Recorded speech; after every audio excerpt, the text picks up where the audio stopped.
You're listening to Wanna Coffee with Kai Alicia. And Adriana. Talking Random. sensible Shit.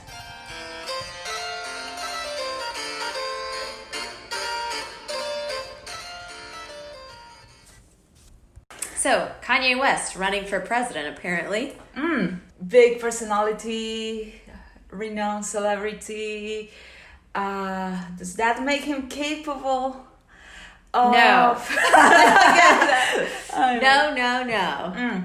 Yes. Do you think he will have some support Yeah, I for do. people? I do think that he'll have some support for people, especially with regard to the Black community. Not that, like, they think that he's necessarily qualified to be president, but there's this thing within the Black community, if we see someone Black who's running, it's almost like, oh, one of us, so there's this thing to be like, yes, let's vote that person in or something, or let's have that person be in power. But I mean, that's good. That's important, is representation. yes, But, yeah, I'm sure there are I think better prepared people from the Black community that definitely they can take the role. Yeah, I mean, that happened with Obama. I do feel like there were a lot of Black people who voted for Obama just because he was Black, which is kind of cool, but also like a little on the ridiculous side, considering what day and age we are in. However, it's like, considering what day and age we are in, maybe it was a good thing, because it still sort of feels like the civil rights movement again. Yes. But yeah, with Kanye West running, or at least saying that he's going to run, he just, announced this on Twitter, like the president does, uses his platform on Twitter to tell the world that he's going to do big things. He hasn't necessarily registered. Maybe he's just, no, maybe not joking, but he wants to check, how people will react. Yeah. Or maybe he is joking. Maybe you're right. Like, maybe he's not necessarily joking, but like, he just signed a huge deal with Gap for the next 10 years called Yeezy Gap. So maybe he's just trying to make his name relevant at the moment, like make his name trend for publicity reasons. Oh, hopefully. Yes, but so he would run Republican. I think that he would run independent, because there are at least two states that are closed, which is North Carolina and someplace else, I forget. And those are like swing states, so the swing states that I'm thinking of. So if they're already closed for like voting stuff and his name isn't on there, it's like, that's a big, considering that we already have two front runners, I think his option would be to run as an independent or get some kind of like Green Party sponsorship or some shit like that. But I don't think he'll be able to run For a no big party. Okay, that's good. Although if he runs as independent party, I think that will be bad, because, like, all the people, I would say, from the Republicans, they're like disappointed, but they just don't want to vote Democrat. They will vote independent, and likewise with the other ones. So it's like, okay, you have again the base for the Republicans and the base for the Democrats, and you don't have like, I would say it would be a loss for the Democrats. Totally. This is like, if it does happen, it's probably one of the worst things that could happen, because we really need, I'm sorry for anybody who listens to this. I'm sorry, this is not a bipartisan conversation here. Both of us have opinions, and this is not supposed to be some kind of like, neutral chat. We're just having a chit chat here over coffee. So forgive us, but we do have political ideologies here, and I'm not saying I'm a Democrat, but I am saying I'm not a Republican. And I think we've had enough time with the Republicans currently in office, and I think it's time to get the Democrats in to see what they can do. And we need a Democratic Congress. We could have a fucking centrist, you know what I mean? We could have a centrist president is what I'm trying to say, excuse me. We could have someone who's moderate for all I care. We need a Democratic Congress, a cabinet which will be of support to the president, but also make the president accountable. Rather than sheep, rather than be bullied. And honestly, I don't know who's doing the bullying at the moment. Sometimes I think it's Trump, but I wonder if it's...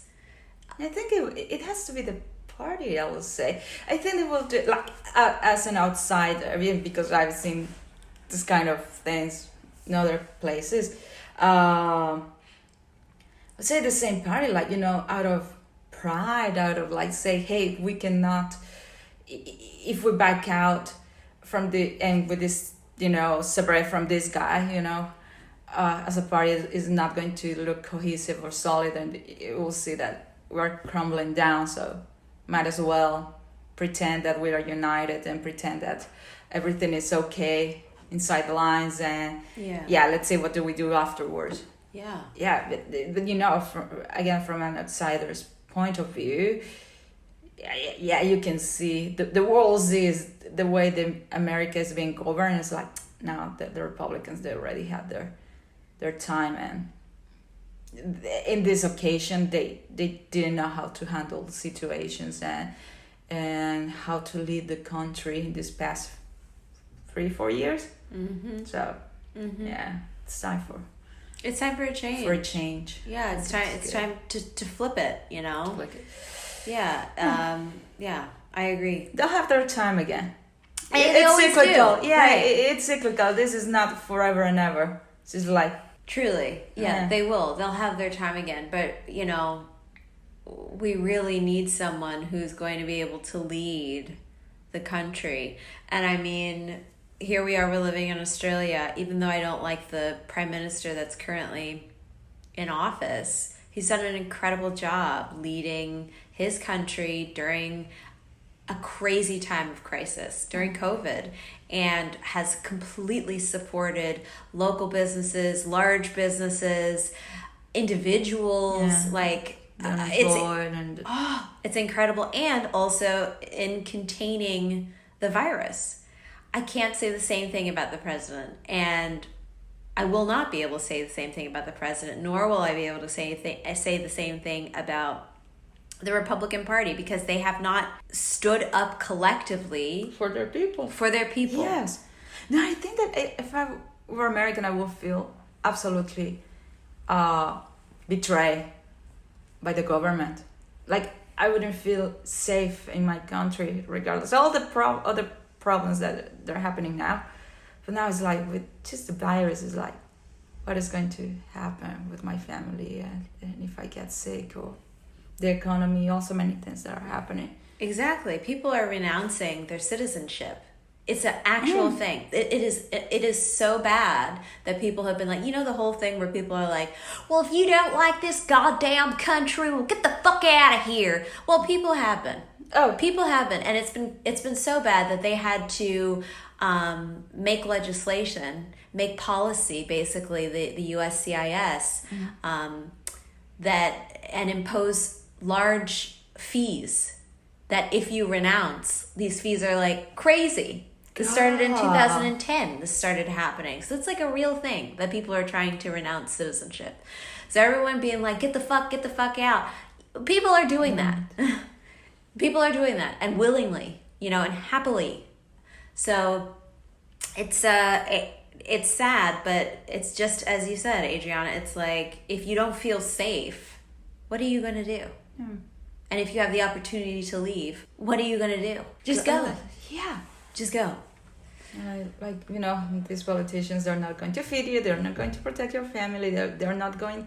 They don't care about you. When they say... Just remember this tweet someone posted that says, like, when the president says that if it's going to be 250,000 deaths and it's going to be a good result for the whole COVID, just think about it, that it's going to be, he's meaning you. He's not meaning your neighbor. He's not meaning like someone random, like a few kilometers from you. He means you, that your life is dispensable. So seriously, these are like the whole thing. They're public servants.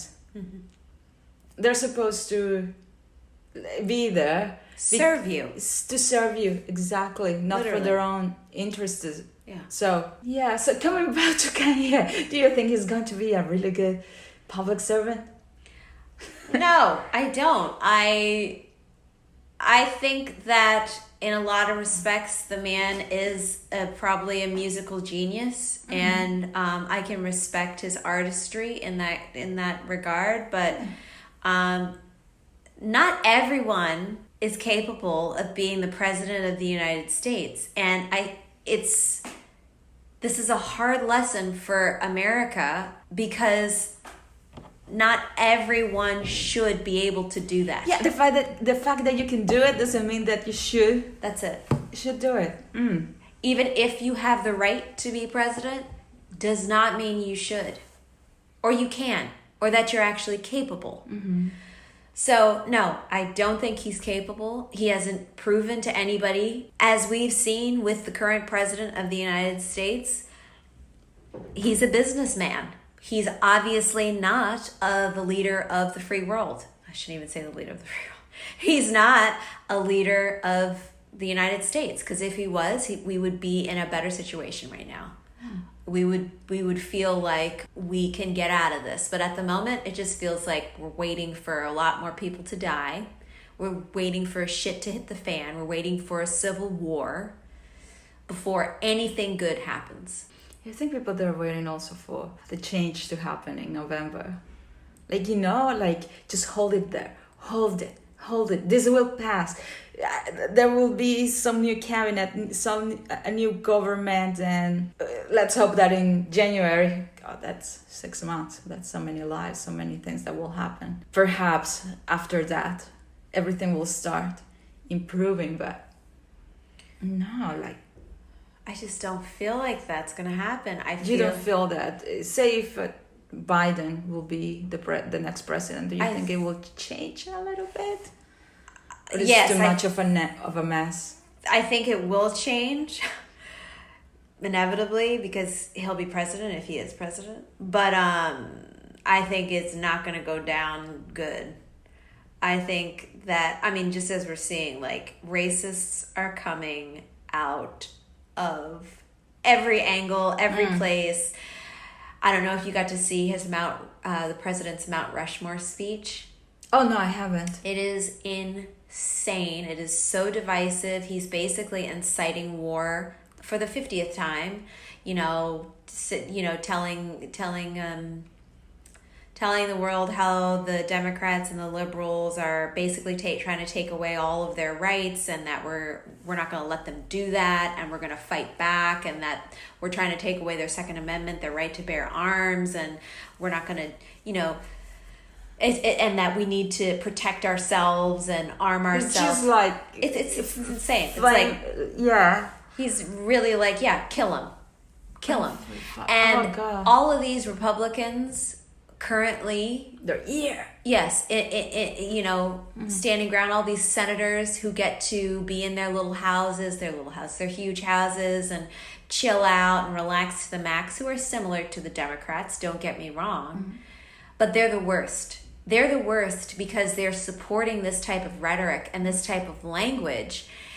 And they get to hide behind all those hillbilly Confederate racists who are actually doing all the kick-assery. Yeah, and that's true. They get to hide behind them and be like, yeah, do it. But then they get to run away to their little bunkers or little underground houses, or go to Hawaii or whatever and get the fuck out of there, or move to their...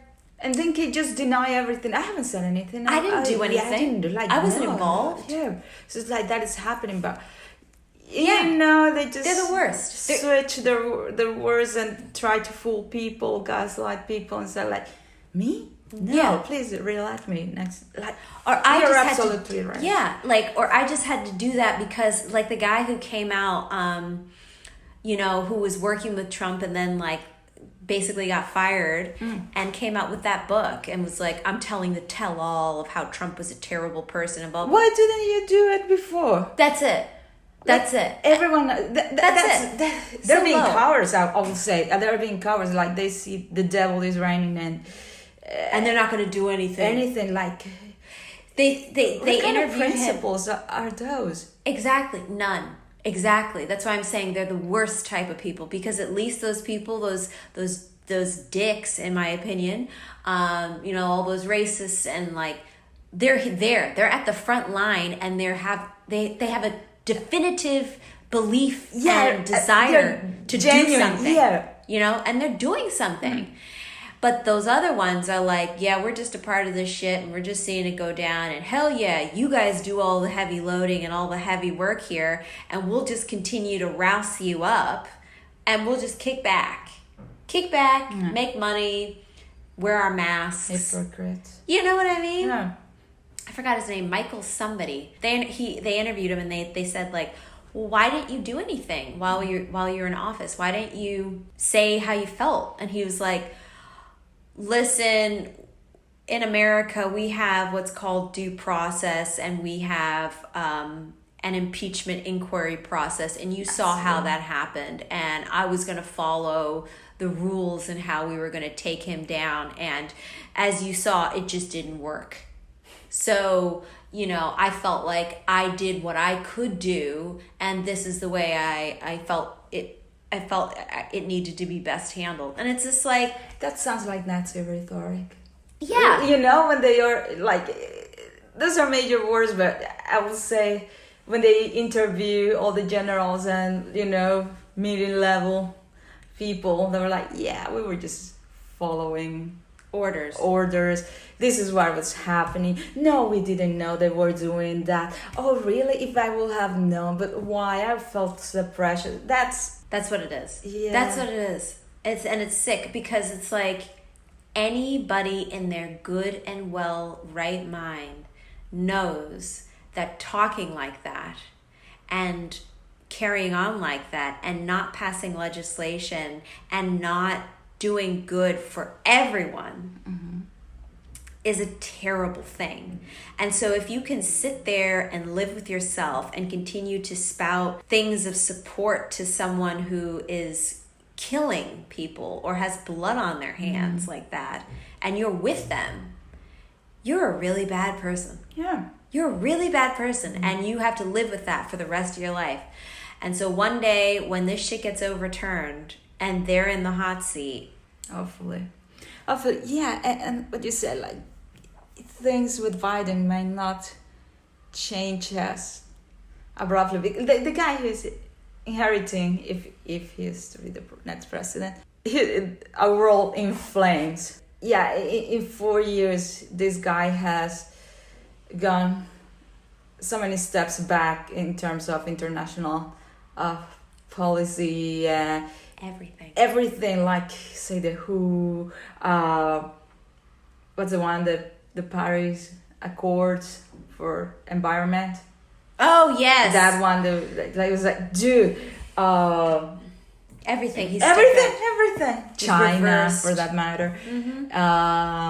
Middle East. Yeah, so many things that, That he's fucked. Exactly. Do you know that the Republicans have never introduced a healthcare plan in over Ever? 10 or 20 years? Actually, I shouldn't even say they've never. I don't think they've ever introduced a healthcare plan. Why people? But they've Because always that's rejected. communism. That's socialism. But they've always rejected the Democrats' healthcare plan. They've never been able to agree on it. No, I think this is a lesson. I'm not saying that the Democrats are necessarily any better than the Republicans when it comes down to it, because it seems like many of them are interested in power, and it is what it is. But it's like when you hear something like that or you see something like that, what the hell? Like, what the hell? Yeah. Like, that ultimately this will be like a lesson for the American public, that they have to start, first of all, stop idealizing their politicians and say they're perfect, because all of them, they have ulterior motives. Like, no one is there for to serve the people. And also, they have to start asking for some accountability for them. And, start maybe thinking a little bit collectively and say, like, hey, let's ask for better rights, better policies, for something that will help the masses. Yeah, like, that's not communism. Like, that is common sense. You have to stop thinking about politics that happened 50 years ago. You have to think about, like, it's 2020. You have to think about your, the person that is next to you. And if something happened to that person, it will happen to you eventually. You are not untouchable. Mm-hmm. So you just might as well ask for something that is good for the people and start asking for it. Then again, like, if people will be guided by popularity or by whatever feels hip at the moment, that's what we're doing, though. That is America, and I feel like that is largely the state of the world in most respects, because the rest of the world kind of follows America, as weird as that is. But this is why I feel like Kanye West becoming president is, as much as I don't think it'll happen, it's a real possibility. Because I do think that celebrities have a lot more power than politicians do, which is why politicians constantly want to be endorsed by them. And they have more face time with the people. They feel like, if you say, do you know more about Kanye West than Biden? I would say, I will know more about Kanye West. Yeah, exactly. Yeah. At least I know that he has kids and he hasn't cheated and he's been, I don't know, not saying that Biden has done those names, but those are the things you know about him. Yeah, but I'm certain because he's famous. So if he had done anything bad, I would already know about that. You're 100% right. 100% right. And also, record is not very good for African Americans. Actually, he comes across as being so racist in the past. Oh. And same with a lot of his policies. They've been so racist. Some of the shit he said is like crazy. But because he was Obama's VP. And they were like a dream team, right? There were memes and they were It's like popular. a dad and a son. Yeah. But he's not perfect. Biden isn't perfect, and he's not the candidate that I hoped would be our front runner. But I don't give a fuck, because we need someone who will actually be accountable and will take the advice of scientists. Did I already say this? I feel like I've said this. Like, have I said this before in the past? No. Shit. I feel like I've said this about a gazillion times. But we'll take the advice of scientists, of reasoned and well thought out people who will trust his administration and his cabinet to make the best decisions based on real evidence, not alternative facts. As one of his, as one of Lysol on your. That's also. We need the that. World needs the that world needs because that. America, they're leaders. Yeah, they're leaders, at least for Latin America. Yeah. We like whatever you do, we follow. And the whole world is like that, which is why this is terrible, because we're just seeing America crumble, and it's not a good feeling internationally. I do feel like a lot of people are looking internationally and being like, well, shit, if America crumbles, what the fuck's gonna happen? Yeah, you were like, I think you were untouchable. Nothing will happen there. Obviously, we were not untouchable, and this is a good lesson for Americans, because don't take it for granted. Exactly. But I just feel like everybody should start fucking learning how to speak Mandarin, because there's a really good chance that China is the next superpower, and that might be really freaky. And who knows? Also, maybe it's okay. I don't know. I have no idea, and I don't want to think too far ahead, but let's not get us started about Russia. Yeah. Thanks for listening. We want to know what you think. Send us your comments and follow us on Twitter and Facebook at #WannaCoffeePod.